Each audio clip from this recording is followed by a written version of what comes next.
Hello students, मेरा नाम धीरज Mohan Dwivedi and स्वागत है आपके फेवरेट चैनल मैग्नेट ब्रेन्स पर। जैसा आप जानते हैं कि मैग्नेट ब्रेन्स एक ऐसा चैनल है जहां पर आपको मिलता है बिल्कुल फ्री ऑनलाइन एजुकेशन। ठीक है, तो चले आज हम शुरू करेंगे आपके क्लास 12 फिजिक्स का जो चैप्टर है इलेक्ट्रोस्टैटिक पोटेंशियल एंड कैपेसिटेंस, उसका एक हम टॉपिक देखने वाले हैं। बहुत छोटा टॉपिक है लेकिन अच्छा है, कॉन्सेप्चुअल टॉपिक है वो, है ना। ठीक है, तो वो क्या टॉपिक है? That is conductors in electrostatics and electrostatics shielding. मतलब हम कंडक्टर्स की बात करेंगे इलेक्ट्रोस्टैटिक के रेफरेंस में। मतलब यहां पर हम चार्ज का मोशन नहीं कराएंगे, ठीक है। मतलब यहां पर करंट की बात नहीं होगी, ठीक है। तो हम कंडक्टर्स इन इलेक्ट्रोस्टैटिक्स को लेके कुछ प्रॉपर्टीज हैं वो हम डिस्कस करेंगे जो आगे आने वाले टॉपिक्स में काम आता है। एंड एक छोटा टॉपिक और है, दैट इज इलेक्ट्रोस्टैटिक शील्डिंग। ठीक है, मतलब किसी को प्रोटेक्ट करना है, शील्ड करना है, उसको लेके डिस्कशन थोड़ा सा हमें करना है। ठीक है, तो शुरू करें। चलो देखो ध्यान से, यहां पर पहले अपन देखते हैं इलेक्ट्रोस्टैटिक्स ऑफ कंडक्टर्स। ठीक है, देखो अगर हम बात करें कंडक्टर्स की तो आपको मालूम तो होगा कि कंडक्टर्स के अंदर फ्री इलेक्ट्रॉन्स होते हैं, है ना, होते हैं। ठीक है, अब अगर हम बात करें यहां पर कि अगर हम इलेक्ट्रोस्टैटिक के रेफरेंस में कंडक्टर की बात करें तो यहां पर कुछ पॉइंट्स हैं, है ना, जो बिल्कुल एक फैक्ट है और वो अपन को बिल्कुल याद होना चाहिए। ठीक है, तो मैं एक एक करके सारे फैक्ट मैं बता रहा हूं और उसका मैं रीजन भी आपको दूंगा। ठीक है, तो देखो यहां पर ध्यान से, पहला जो आपका पॉइंट है that is inside a conductor electrostatic field is 0। ठीक है, मतलब कंडक्टर के अंदर इलेक्ट्रिक फील्ड की वैल्यू 0 होती है। ठीक है, अब कैसे 0 हो जाती है, मेरी बात को सुनना ध्यान से। देखो हम अगर बात करें कि मेरे पास मान लो एक कंडक्टर है और उस कंडक्टर को अगर तुमने किसी एक्सटर्नल फील्ड में रख दिया, ठीक है, मतलब मैंने कहा कि अगर आपके पास एक कंडक्टर है और उसको तुमने किसी एक्सटर्नल फील्ड में रख दिया, ठीक है, तो जैसे ही आप एक्सटर्नल फील्ड में रखोगे ना तो उस कंडक्टर में चार्ज इंड्यूस हो जाएगा। लेकिन वो जो चार्ज इंड्यूस होगा ना, वो चार्ज सरफेस पे प्रेजेंट रहेगा, ना कि वो अंदर रहेगा चार्ज। ठीक है, मतलब अंदर कोई चार्ज नहीं रहेगा तो आपका फील्ड 0 होगा। लेकिन एक और समझना ध्यान से, एक और रीजन समझना। देखो यहां पर मैं डायग्राम से आपको शो करके दिखाता हूं। देखो एक काम करते हैं, मैं यहां पर एक फील्ड क्रिएट करता हूं। तो ये देखो, जैसे मान लो ये आपका दो प्लेट ले लिया मैंने, ठीक है, एक को मैंने पॉजिटिव प्लेट कर दिया और एक को नेगेटिव प्लेट कर दिया मैंने। ठीक है, तो ऑब्वियस सी बात है जो इलेक्ट्रिक फील्ड यहां पर प्रेजेंट है वो पॉजिटिव टू नेगेटिव है। तो ये आपका है एक्सटर्नल फील्ड, ये है आपका एक्सटर्नल फील्ड। ठीक है, अब जैसे इस एक्सटर्नल फील्ड में तुम किसी कंडक्टर को प्लेस करोगे, मान लो आपने इस कंडक्टर को प्लेस कर दिया इस एक्सटर्नल फील्ड में, ठीक है, अब क्या होगा, तुम्हें पता है ना कि इसके अंदर होते हैं फ्री इलेक्ट्रॉन्स। तो ड्यू टू एक्सटर्नल फील्ड जो फ्री इलेक्ट्रॉन्स हैं वो मूव करना शुरू कर देंगे ऑपोजिट टू फील्ड, क्योंकि इलेक्ट्रिक फील्ड लगाता है फोर्स ऑपोजिट डायरेक्शन में अपने। ठीक है, तो आप बताओ सारे इलेक्ट्रॉन्स इस लेफ्ट वाले साइड में आ जाएंगे ना। ठीक है, तो ये आपका बन जाएगा नेगेटिव चार्ज और ये बन जाएगा पॉजिटिव चार्ज। ठीक है, मतलब जैसे यहां पर इलेक्ट्रॉन ड्रिफ्ट होने शुरू हुए ऑपोजिट टू फील्ड, तुरंत यहां पर फील्ड अंदर क्रिएट हो जाएगा एक और उसका डायरेक्शन रहेगा, देखो ये होगा इंड्यूस फील्ड और इसका डायरेक्शन ऑपोजिट रहेगा एक्सटर्नल फील्ड के। ठीक है, अब लेकिन मेरी बात को सुनना ध्यान से, तुम ये बताओ ये जो इंड्यूस फील्ड है, ये इंड्यूस फील्ड इलेक्ट्रॉन को यहां जाने से रोकेगा, है कि नहीं? क्योंकि आपका इलेक्ट्रिक फील्ड का डायरेक्शन इस तरफ है, तो along direction of induce field electron को जाने नहीं देगा। लेकिन फिर भी इलेक्ट्रॉन यहां से उठ के आएंगे क्योंकि अभी एक्सटर्नल फील्ड ज्यादा ताकतवर है कि नहीं? अब देखो, इनिशियल में तो आपका एक्सटर्नल फील्ड ताकतवर रहेगा, स्ट्रांग रहेगा अंदर के फील्ड से, लेकिन अब क्या होगा, एक्सटर्नल फील्ड अगर स्ट्रांग है तो इलेक्ट्रॉन्स ड्रिफ्ट होंगे, ठीक है। अब जैसे जैसे इलेक्ट्रॉन ड्रिफ्ट होंगे अंदर की फील्ड की वैल्यू भी बढ़ते जाएगी, और ये तब तक इलेक्ट्रॉन्स ड्रिफ्ट होते रहेंगे जब तक अंदर का फील्ड एक्सटर्नल फील्ड के बराबर ना हो जाए। और एक समय अगर आपका इंड्यूस फील्ड और एक्सटर्नल फील्ड की वैल्यू बराबर हो गई तो अब इलेक्ट्रॉन की ड्रिफ्टिंग नहीं होगी, है कि नहीं? क्योंकि देखो, ये तो इंड्यूस फील्ड जैसी थोड़ा बहुत चार्ज ट्रांसफर हुआ था ये एक्टिवेट हो गया था, ये तो रोक रहा था यार कि इलेक्ट्रॉन यहां ना जाए, लेकिन बेचारा क्या करे, कमजोर था ये, है कि नहीं? इसके मुकाबले ये कमजोर था, तो इसके इच्छा नहीं थी लेकिन फिर भी इलेक्ट्रॉन यहां पर मूव कर रहा था। लेकिन जैसे जैसे इलेक्ट्रॉन यहां पर मूव करेगा और ज्यादा पॉजिटिव क्रिएट होगा तो अंदर की फील्ड और स्ट्रांग होती जाएगी, और एक समय ऐसा आएगा कि अंदर की फील्ड मतलब इंड्यूस फील्ड बाहर के फील्ड के बराबर हो जाएगी, और जहां अंदर की ताकत बराबर हो गई बाहर की ताकत से, अब ये इलेक्ट्रॉन को ड्रिफ्ट होने नहीं देगा इस तरफ, है कि नहीं? सो दिस प्रोसेस कंटिन्यूज, ठीक है। मैं यहां पर लिख देता हूं, in the presence of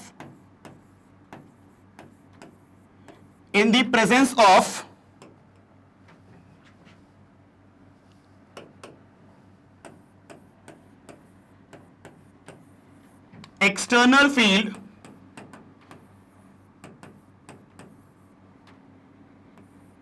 electrons get drifted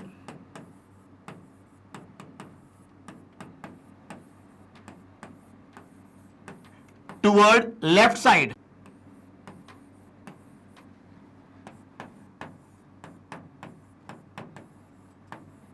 ठीक है। और ये प्रोसेस तब तक होता रहेगा जब तक अंदर की फील्ड बाहर के फील्ड के बराबर ना हो जाए, ठीक है। And this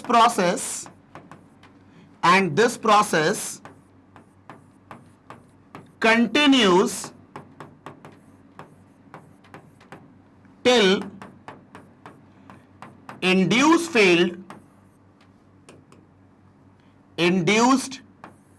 field is become equal to external field। और तुम बताओ, अगर इंड्यूस फील्ड और एक्सटर्नल फील्ड दोनों ऑपोजिट डायरेक्शन में हैं और इनकी वैल्यू अगर बराबर हो गई तो जो नेट फील्ड होगा, अंदर का फील्ड और बाहर के फील्ड के कारण जो नेट फील्ड होगा वो कितना हो जाएगा? 0 हो जाएगा, है कि नहीं? और अंदर का नेट फील्ड 0 हो गया मतलब अब कोई भी यहां पर ड्रिफ्टिंग नहीं होगी, है कि नहीं? ठीक है, तो यहां पर आपको दिख गया ना कि अगर अंदर हम बात करें कंडक्टर के तो अंदर की फील्ड कितनी होती है? 0। क्यों? क्योंकि इंड्यूस फील्ड और एक्सटर्नल फील्ड बराबर हो जाती हैं। Is it clear? तो एक बात को हमेशा याद रखना आप लोग कि किसी भी कंडक्टर के अंदर जो इलेक्ट्रिक फील्ड होती है उसकी वैल्यू 0 होती है ना। भले आप उसको क्या करो, प्लेस करो किसी एक्सटर्नल फील्ड में, तो भी आपका अंदर फील्ड कितना होगा? 0। या फिर अगर आप किसी कंडक्टर को चार्ज अगर कर देते हो, मान लो कि आपने क्या किया, कंडक्टर को पॉजिटिवली चार्ज कर दिया, तो वो जो पॉजिटिव चार्ज है ना वो आपके अंदर वॉल्यूम में नहीं रहेगा, वो सरफेस पे आ जाएगा। क्यों? क्योंकि जैसे ही आप उसको पॉजिटिव चार्ज करोगे ना, सब आपस में रिपेल होकर के कहां आ जाएंगे? सरफेस पे आ जाएंगे, है कि नहीं? ठीक है, तो यहां पर यह बात आपको याद रखनी है। Is it clear? चलो, ये तो हो गया आपका पहला पॉइंट। नाउ अब देखना यहां पर दूसरा पॉइंट क्या है। देखो सेकेंड पॉइंट, ध्यान देना। सेकेंड पॉइंट क्या है? Electrostatic field must be normal to the surface at every point. ये बहुत इंपॉर्टेंट पॉइंट है ये भी, ठीक है। देखो, कंडक्टर के सरफेस के हमेशा परपेंडिकुलर होगा आपका इलेक्ट्रिक फील्ड। ठीक है, अब ऐसा क्यों? ठीक है, मतलब सरफेस के परपेंडिकुलरली क्यों, कोई और एंगल क्यों नहीं रहता? तो मेरी बात को सुनो ध्यान से। अगर मान लो कि कंडक्टर के सरफेस के, ऐसा मान लेते हैं कि ये आपका मान लो कंडक्टर का सरफेस है, मान लो ये कंडक्टर का एक सरफेस है कि नहीं?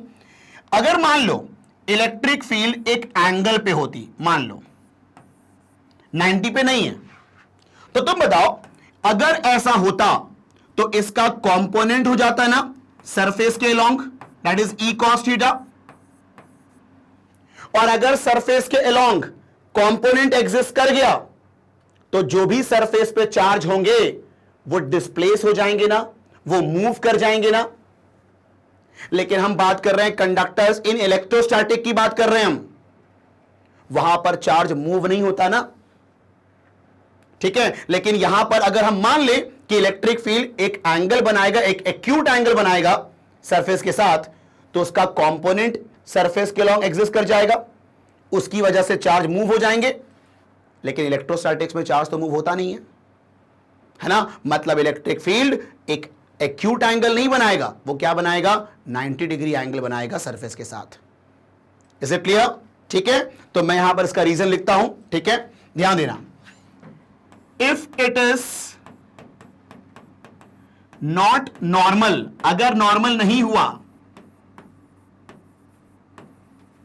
Then component of electric field exist along the surface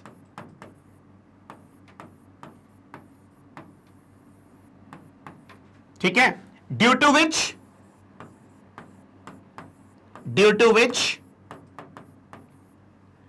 charge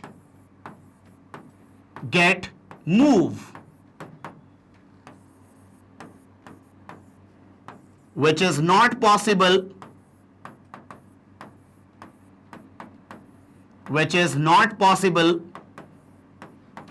in electrostatics.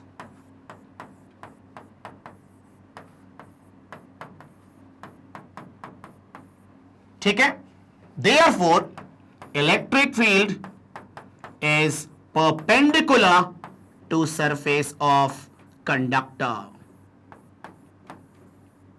Is it clear? ये हो गया आपका सेकंड पॉइंट, है ना। तो पहला पॉइंट हमने क्या देखा कि अंदर इलेक्ट्रिक फील्ड जीरो होता है कंडक्टर के, और दूसरा पॉइंट क्या देखा कि इलेक्ट्रिक फील्ड हमेशा सरफेस के परपेंडिकुलर रहेगा।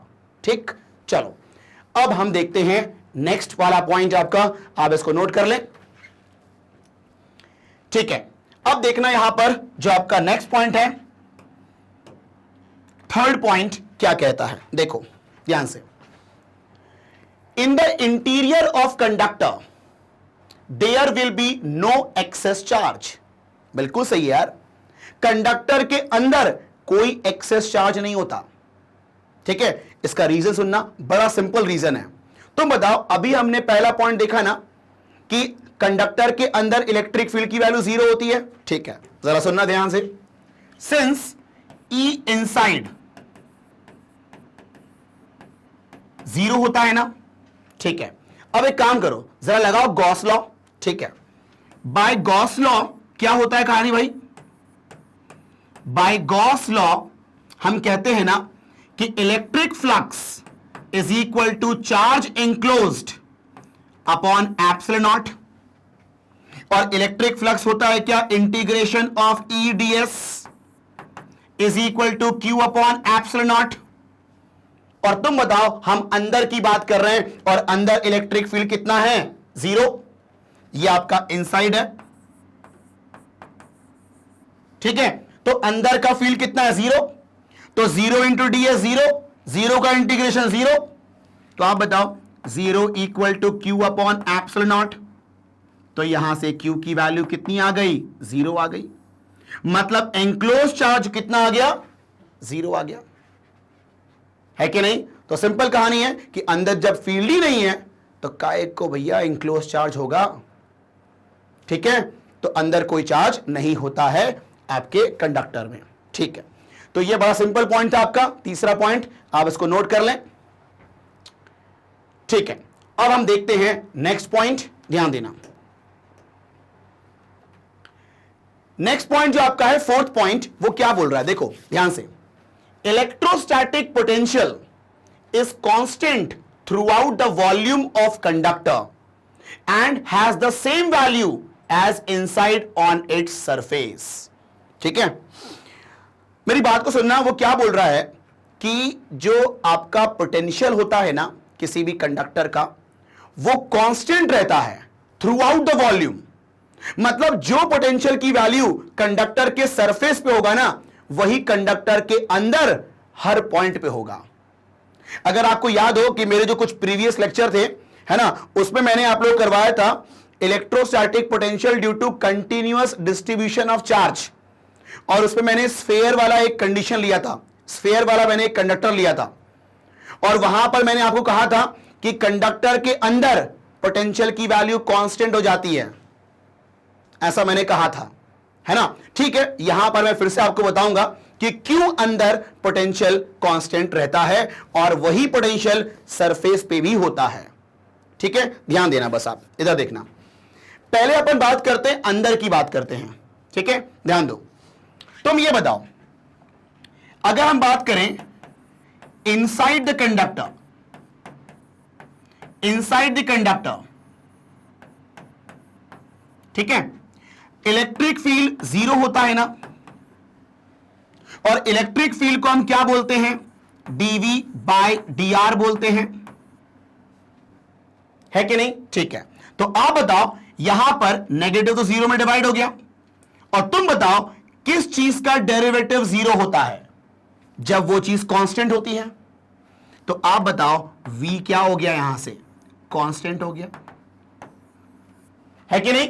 मतलब अंदर कंडक्टर का, मतलब कंडक्टर के अंदर पोटेंशियल की वैल्यू क्या रहती है, कांस्टेंट रहती है, ठीक है, ये जस्टिफाई हो गया। अब जरा सोचो, हम बात करते हैं सरफेस ऑफ कंडक्टर की बात कर लेते हैं, ठीक है। तुम जरा सोचो, मान लो ये आपका कंडक्टर का सरफेस है, ठीक है।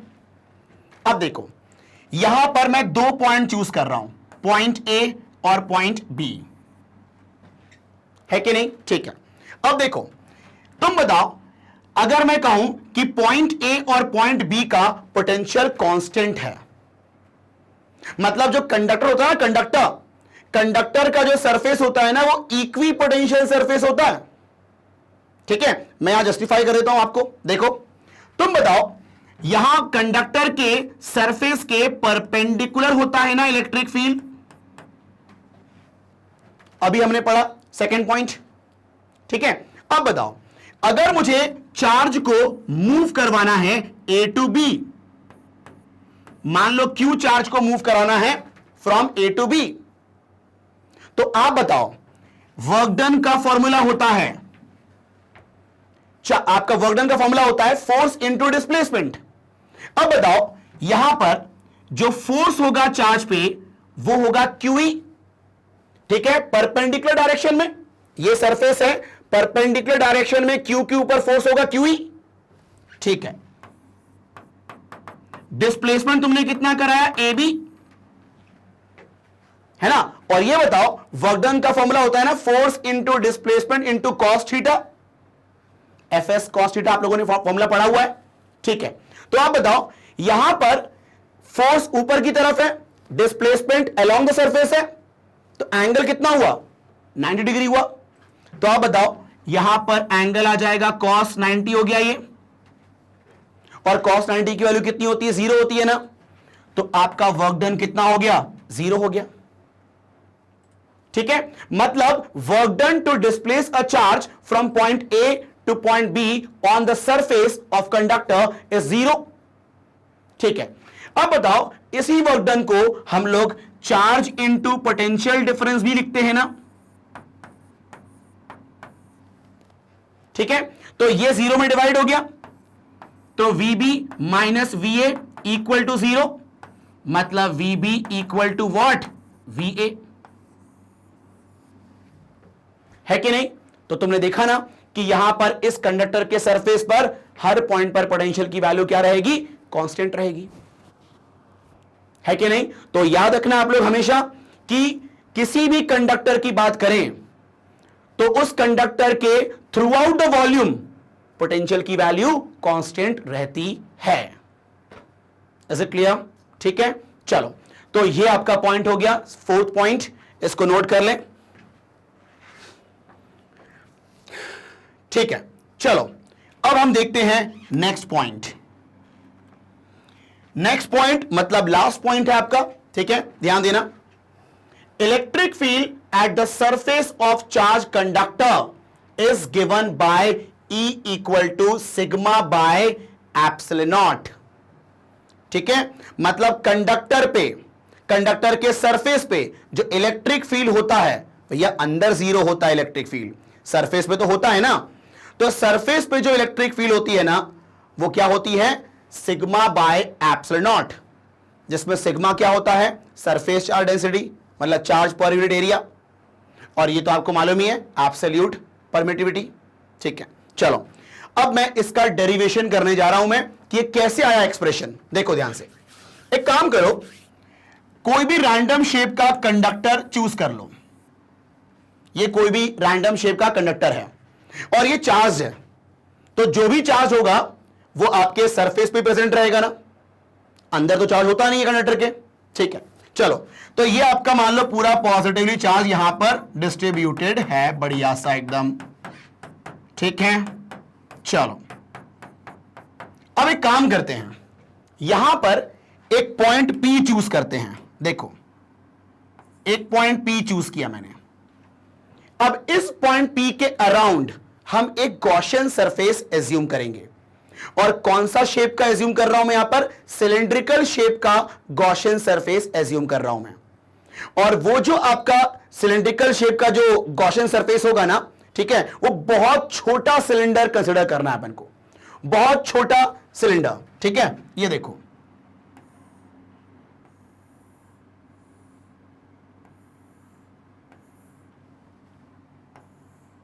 है ना, और इस तरीके से यहां पर कंसिडर करना है वो सिलेंडर कि उसका बॉटम वाला पोर्शन, मतलब हाफ पोर्शन कंडक्टर के अंदर हो और हाफ पोर्शन कंडक्टर के बाहर हो, है कि नहीं? ठीक है, तो ये देखो, ये आपका मान लो जो सरफेस है ना वो ऐसा है, तो ये वाला पोर्शन जो है ना वो सरफेस के अंदर है, ये वाला जो पोर्शन है ना वो सरफेस के अंदर है।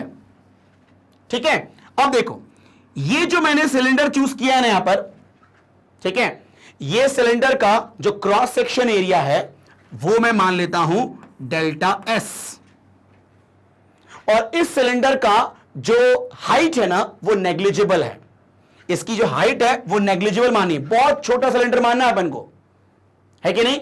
ठीक है, तो ये देखो, यहां पर मैं ले लेता हूं हाफ, ठीक है, upper half,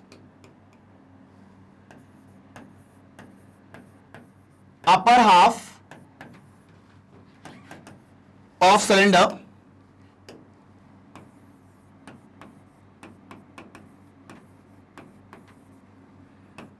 is out of conductor and lower half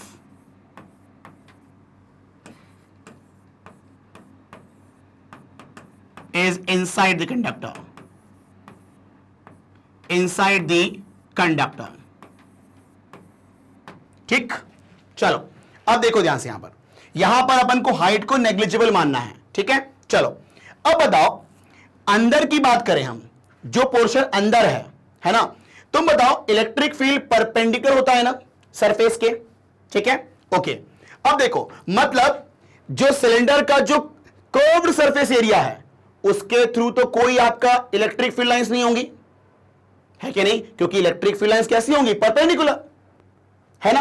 तो अब बताओ, जो इलेक्ट्रिक फील्ड लाइंस होंगी वो सिर्फ इस क्रॉस सेक्शन एरिया के थ्रू होंगी ना।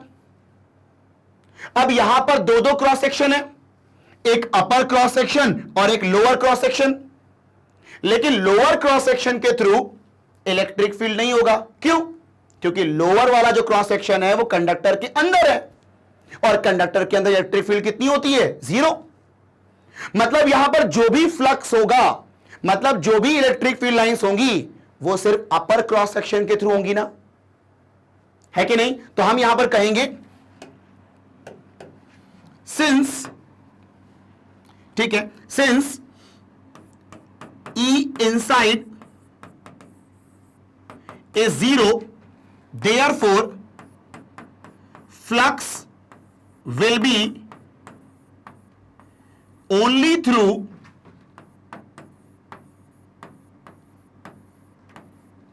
upper cross section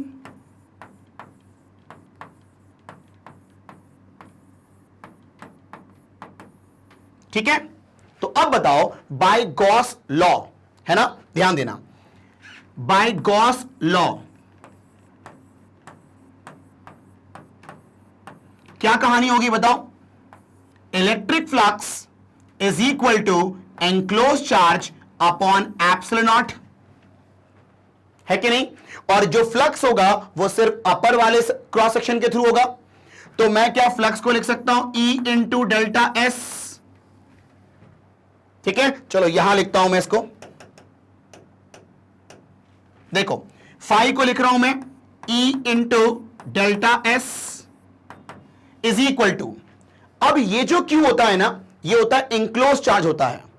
क्या होता है ये? इंक्लोज चार्ज, मतलब गॉसियन सरफेस ने कितना चार्ज इंक्लोज किया हुआ है। तो तुम बताओ यहां पर जो चार्जेस होंगी वो अंदर यहां पर होंगी ना, तो ये जो एनक्लोज चार्ज है ना, ये पूरे कंडक्टर का चार्ज नहीं बोल रहा हूं मैं, जो सिर्फ उस सिलेंडर के अंदर चार्ज है ना, मैं उसकी बात कर रहा हूं। तो आप बताओ आपका सिग्मा क्या होता है? पर यूनिट एरिया का चार्ज होता है। तो अगर मुझे इस डेल्टा एस एरिया का चार्ज चाहिए तो हम डेल्टा एस इंटू सिग्मा लिख सकते हैं ना, एनक्लोज चार्ज। तो आप बताओ इस एनक्लोज चार्ज को लिख सकते हैं क्या? सिग्मा इंटू डेल्टा एस, है कि नहीं? ये होता है चार्ज पर यूनिट एरिया, और मुझे डेल्टा एस एरिया का चार्ज चाहिए क्योंकि वो इंक्लोज चार्ज है। तो sigma into delta S upon epsilon naught. तो आप बताओ डेल्टा एस कैंसिल हो गया ना, तो इलेक्ट्रिक फील्ड की वैल्यू क्या आ गई? Sigma by epsilon not. आया ना आपका एक्सप्रेशन? ठीक है, चलो तो याद रखना आप लोग कि कंडक्टर के सरफेस पर इलेक्ट्रिक फील्ड की जो वैल्यू होती है वो सिग्मा बाय एप्सिलॉन नॉट होती है। ठीक है, क्लियर? चलो, तो ये थे आपके 5 पॉइंट्स रिगार्डिंग कंडक्टर्स इन इलेक्ट्रोस्टैटिक, है ना। अब देखते हैं एक और topic, that is electrostatic shielding क्या होता है। ठीक है, पहले ये नोट कर लें आप लोग। ठीक है भाई, चलो इलेक्ट्रोस्टैटिक शील्डिंग, है ना। यहां पर बहुत सारी बातें लिखी हुई हैं, ठीक है, वो तुम लोग नोट कर लेना, लेकिन पहले मेरी बात को सुनो। देखो ना, शील्डिंग का मतलब समझते हो ना, किसी को प्रोटेक्ट करना, किसी को बचाना, ठीक है, उसको कहते हैं हम लोग। ठीक है, तो इलेक्ट्रोस्टैटिक शील्डिंग का मतलब क्या? मतलब कंडक्टर में ऐसा एक एरिया होता है, ऐसा एक रीजन होता है जो इलेक्ट्रिकल इन्फ्लुएंस से प्रोटेक्टेड रहता है। That is called as electrostatic shielding. और वो कौन सा रीजन होता है? तो सुनना ध्यान से। अगर किसी कंडक्टर के अंदर कोई कैविटी है कि नहीं, कोई खोखला पोर्शन है, कहीं पर कोई कैविटी है, ठीक है, तो उस कैविटी में कोई चार्ज नहीं है ना। मतलब उस कैविटी में इलेक्ट्रिक फील्ड कितनी होगी? 0 होगी। ठीक है, भले वो कंडक्टर किसी भी बाहर वाले इलेक्ट्रिक फील्ड के अंदर रखा हो या तुमने उस कंडक्टर को चार्ज कर दिया हो, लेकिन उस कैविटी में कभी कोई इलेक्ट्रिक फील्ड नहीं आएगा, क्योंकि तुम जो भी चार्ज करोगे वो सरफेस पर रिसाइड करेगा, है कि नहीं। ठीक है, अगर तुम उसको किसी एक्सटर्नल फील्ड में रखते हो तो ड्यू टू इंडक्शन जो भी चार्जेस आएंगे वो सरफेस पे ही आएंगे, है ना। मतलब वो जो कैविटी है, ये देखो, ये कैविटी है, इस कैविटी में कोई भी इलेक्ट्रिक फील्ड नहीं होगा। मतलब this cavity get shielded by external electrical influence, that is called as electrostatic shielding, है कि नहीं। और यह चीज काम आती है ना, कि अगर मान लो कोई इलेक्ट्रिकल इंस्ट्रूमेंट है, उसको मुझे बचाना है किसी इलेक्ट्रिकल इन्फ्लुएंस से, कि किसी बाहर के इलेक्ट्रिकल इन्फ्लुएंस का कोई असर ना दिखे इस पे, ठीक है। तो हम लोग क्या करते हैं, उसको इंक्लोज करते हैं किसी कंडक्टर के अंदर,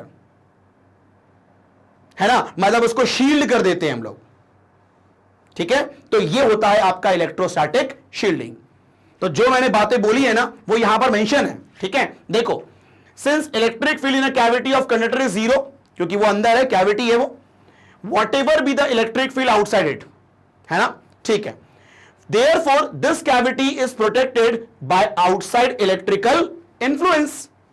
This is called as electrostatic shielding, है ना। And this effect can be made us to protect sensitive electrical instrument from outside electrical influence, है ना। तो ये होता है आपका सिंपल इलेक्ट्रोस्टैटिक शील्डिंग।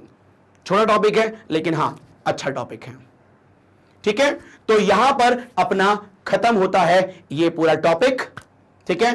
तो बस ऐसी ही वीडियो को देखने के लिए आपको क्या करना है, simplemagnet-brains.com पे जाना है, वहां पर आपको अपनी क्लास सेलेक्ट करनी है, अपना सब्जेक्ट सेलेक्ट करना है, फिर उसमें जो भी कैटेगरी पढ़नी है आपको, ठीक है। कि फॉर एग्जांपल अगर आपको एनसीईआरटी के कॉन्सेप्ट वीडियो पढ़ने हैं तो आप बढ़िया यहां पर क्लिक करो फिजिक्स में, ठीक है। जैसे क्लिक किया आपने, चैप्टर की लिस्ट खुल जाएगी आपको, फिर जो भी चैप्टर आपको पढ़ना है उसको क्लिक करें, ऐसा वीडियो सामने आ जाएगा। सो सिंपल, है ना, ठीक है। तो अंत में बस मैं यही कहूंगा कि अगर आपको ये वीडियो पसंद आया हो तो आप इसको लाइक जरूर करें, ठीक है, ताकि मुझे मोटिवेशन मिले और मैं आपको और अच्छा कंटेंट दे पाऊं। एंड आप अगर चैनल में नए हो तो इसको सब्सक्राइब जरूर करें, ताकि कोई भी अपकमिंग वीडियो हो वो आपसे मिस ना हो। एंड अपने दोस्तों के साथ इसको शेयर जरूर करें ताकि उनको भी इसका फायदा मिल पाए। Thank you.